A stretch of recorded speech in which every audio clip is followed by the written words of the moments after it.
might be appropriate given the game situation we were watching and analyzing.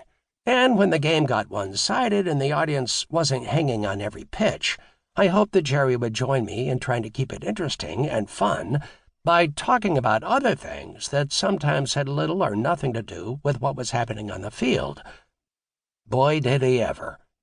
These became some of my favorite moments and now memories of our time together. I believe that most, but not all, of our viewers enjoyed them too. For Jerry and me, they came to be known as inane banter.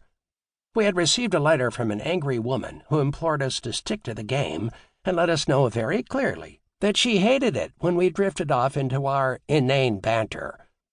I read her letter on the air, and from that point forward until the joke got old, we would warn the author of the letter that we were about to go off on a tangent by flashing an inane banter warning graphic in the corner of the screen.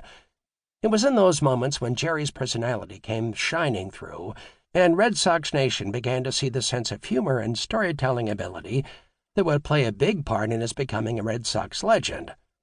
As Jerry grew comfortable sharing more of himself, the moments happened more often. From his updates on Days of Our Lives to the emergence of his close friendship with Wally the Green Monster, it was impossible to predict where Jerry might take us. But Red Sox Nation discovered that Jerry was interesting and funny, and we wanted more. One of my goals was to make Jerry laugh so hard that he would take his headset off, or at least to press the cough button that would kill his microphone. There were many instances when that happened, or when he'd said something so funny that I, or both of us, went several pitches without saying anything. I remember our fantastic and exasperated producer, Russ Ken, saying, "This is really professional, guys," in our ears, after we killed our mics and laughed as the audience heard nothing from us while several pitches passed by. Often we just went ahead and laughed, snorted, or snickered on the air. Is there a laugh that is better known in New England than Jerry's? One night we were in Cleveland, as the Red Sox were playing the Indians. Justin Spire, a relief pitcher, came into the game for the Tribe. As I thumbed through the Indians' media guide, I noticed that Spire had pitched collegiately at Nicholls State in Louisiana. I knew more than I should about Nicholls State because its basketball team had played in an NCAA tournament game I called for CBS. So I told Jerry and our audience that Nicholls State was named after Francis T. Nichols, a brigadier general in the Civil War who lost his left arm and foot in battle.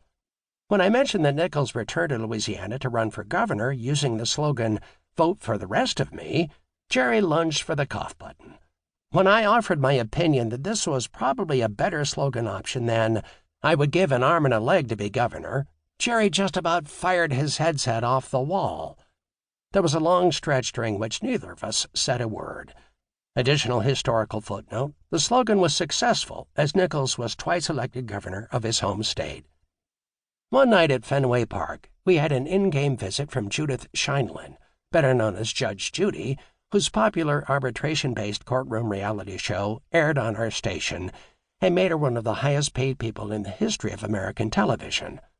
We had a nice on-air chat. It was in what transpired immediately after that visit where Jerry's ability to be funny spontaneously was on full display.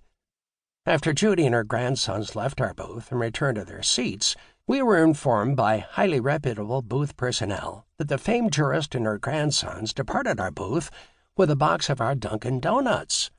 Our crew took a shot of Judy and the boys, which presented clear video evidence that they were eating from a box of Dunkin' Donuts that we, and our unimpeachable eyewitnesses who watched them abscond with the delectable treats from the booth, considered stolen. A hilarious, at least to Jerry and me, conversation that was clearly not intended to be taken seriously about the possibility of legal action against America's best-known judge ensued. It was relayed to us that Judy's defense was that she had asked if she could take the Dunkin' Donuts before removing them from the booth. We were also told that the judge was none too pleased about our false accusations. Who knew by watching our show that Judy had a temper? Anyway, we were pretty sure our evidence and the testimony of our eyewitnesses, audio engineers, stage managers would have held up in any court of law, including our personal favorite, the People's Court, in front of the all-time greatest TV judge, the late, great Joe Wapner. But fearful of a countersuit by Judy for trivial things like slander, libel, damage to reputation, etc., Jerry and